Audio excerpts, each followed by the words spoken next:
What's up on Crown Kingdom? Just finished the last episode of Resident Playbook, and boy, what a last episode it was. I don't ask for a lot. I genuinely think I don't ask for a lot. But I would thoroughly enjoy a season 2 of this. Now, off rip, spoilers ahead. If you haven't finished the episode, why are you watching this video, bro? Go finish the episode, come on back, alright?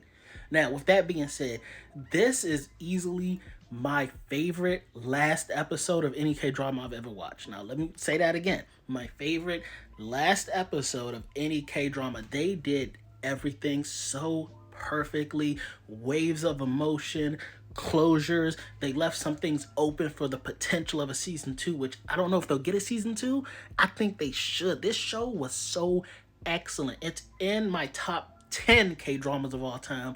I gotta sit down, work on the list. I don't know if it cracks top 5 yet, but it's for sure in my top 10. And again, I've never seen a better final episode to any K-drama than this right here. You know, I gotta hold it sideways so I get everybody, but shout out to the entire team. Everybody that put in work on this show, y'all deserve a round of applause. If I didn't have stuff in both my hands, I would be clapping right now. But excellent job, S-tier storytelling, bros. Shout out to all of y'all. Now, with that being said, let's get into some of the moments that make this the best final episode ever for me. In order for you to truly understand how special that last episode is, we got to go back to episode 2. Now, this is her first patient that she's really dealing with. Patient has the big C, got the cancer, right? So she's helping her, getting her all cleaned up and stuff. She makes a recovery. She gets discharged successfully. Boom. That's episode 2, right? She's actually, this patient is the reason she stayed being a doctor. She ran away in this episode, but once she heard some stuff about her thinking she might have passed away, she came back. Rude, my TV went black. But anyways, like I said, she ran away. But once she heard some stuff, she came back and thought that this patient had passed away. Once she realized the patient's still here, that reignited her passion for being a doctor and allowed her to actually stay. So she attributes everything that she's been doing to this patient, right? And again, successful discharge. Let's get to the last episode. It is December 31st. It's about to be, it's like December 31st, 11:50 or something at this time. That's that same patient. Episode 12, patient gets readmitted. She's doing really bad to the point where they call the family, tell them prepare for the worst. Probably don't got much longer to spend time with her, right? So they're all literally just here saying their final goodbyes. This is the scene that hit me. Wave of emotions. January 1st. 12:15, she just made it to the new year. Passed away, bro.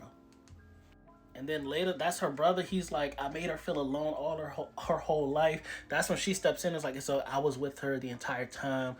She mentioned that she played a song. If you go back to episode 2, she was listening to a hymn. She remembered that hymn and played that hymn for a while. She sat by her side and waited for the rest of her family to arrive. Bro, my dog, I would be a dumb superhero because I swear my power is just like being a super empath. I feel emotions from other people, and this hit me hard, bro.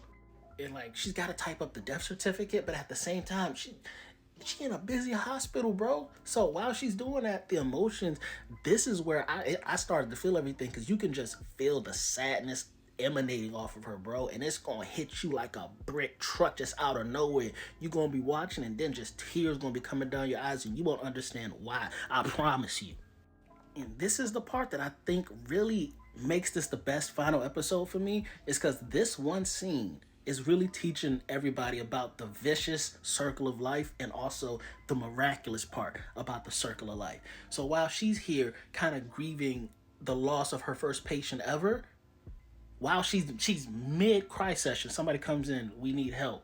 I accidentally paused the video, but they're like, please, somebody call the OBGYN. So before she can even like really get herself together, she's a doctor first and foremost, she gonna go help. She just lost her patient, and now somebody's about to give birth, dog. That's the circle of life at its finest.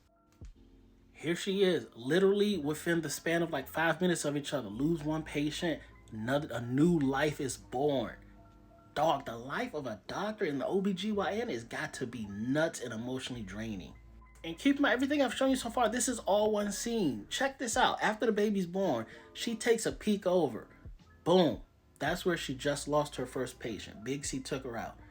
And then, again, not really even 5 minutes later, she looks over and boom, realizes that's the baby she just delivered. New life. Maybe one soul got transferred into another soul. And now she's realizing the circle of life, man, that's complete right there. The loss of a life, the gain of a new life, bro. And on a more happier note, she was in debt. She had that overdrawn account, 19 million won in debt. She won the lottery. We saw earlier in the episode, 36 million won, enough to pay off her debt and be cool for a minute. She was planning on quitting. But how do you let this simple mistake occur, bro? With so much money at stake, why did you not cash out immediately when you first scanned it? She waited a couple of days thinking, oh, am I going to quit? Am I going to do my second year? Now you don't got a choice. That 32 million, the claim period has expired. How do you not check that stuff? You just missed out on buku bucks. This was just too adorable. So she's super analytical, but she don't really got like emotion. She can't think emotionally. She just only goes strict logic. She's confused, asks him if she likes him. Is like, yo, when I got an issue, I got to get to the bottom of the issue. Do you like me? He says yes, right? You thinking they about to get together? She immediately goes, no. I have a strict rule. You have to know somebody at least a year before you can even consider dating. So she's like, we got to wait till March. It's January.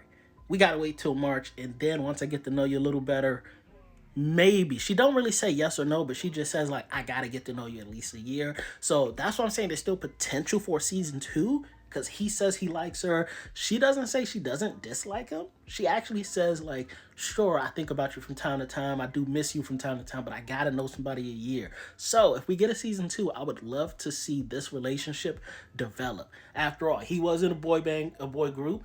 She was a fan of that group. There's so much chemistry and such a funny dynamic here that can be explored in a season 2. I'm all here for it. And this is the same circle of life doctor I was talking about earlier. But ever since she broke up with her boyfriend because she was low-key like dogging him out, and he was the one that was there to kind of comfort her but laughed at the same time, I knew this was going to happen. I wish we could explore more of this as well. Like, I didn't want it to take this long. He was an intern. He's decided to join the OBGYN, which is where she's at. So he's like, shake my hand. I look forward to working with you. And when she shakes his hand and she tries to pull back, normal handshake, he pulls her forward a little more and keeps holding her hand. She looks at him. You can see emotions fly. He's low-key. He's not saying anything, but he's expressing his intentions right here through this handshake. And again, this is why there can be a season 2. We can explore more of this as well. We would have 3 doctor couples working in the same hospital trying to explore the dynamics of working together and dating each other. A season 2 of this would go nuts, bonkers, banana, crazy. Now, again, I'm watching Hospital Playlist, so I feel like he has some significance going back to Hospital Playlist, but I don't know yet. I'm still on episode 1, haven't made it through episode 1 yet, but I feel like there's some importance to him retiring as a professor that I just don't know, but I'm looking forward to finding out in retrospect. Seeing her not get the professor role, greatest satisfaction, because she's been not doing her job. She's been throwing the workload on everybody else and then swooping in kind of like a knight in shining armor trying to steal all the credit. So I'm glad to see things didn't work out for her, and also how petty she gets towards the end when she meets the new professor. Y'all can go watch the episode and see that part too. Excellent piece.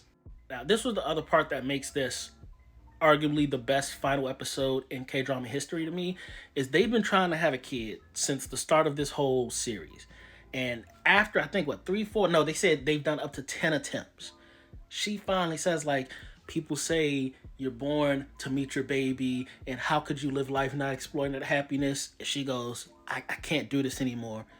I'm going to try to find happiness in that life. We would like to stop trying to have a kid. So, and watching the whole series, them doing everything possible to try and get pregnant, to then give up at the end and decide we're going to try to find happiness on our own. It sucks we can't have a baby, but this is something we can't keep going through. That is also a full circle moment. I made a circle with my phone. I don't know if it comes off that way, but again, another full circle moment that really just hits you in the feels. Like, yes, traditional life says this is going to be the happiness route you have to go through, but they're going to try to explore, like, the unbeaten trail for them too, and see how that works out in their own lives. And oh man, this was so tough, especially considering how much she wanted a kid. This was like tough, and for them to accept it and give up, that meant a lot. And of course, it wouldn't be the final episode if you didn't get a little bit of like going back, looking, reminiscing, and then going forward. She looks at the first year lounge and then heads up to the second year. Realizing everybody's still the same, they start their second year. I need season 2!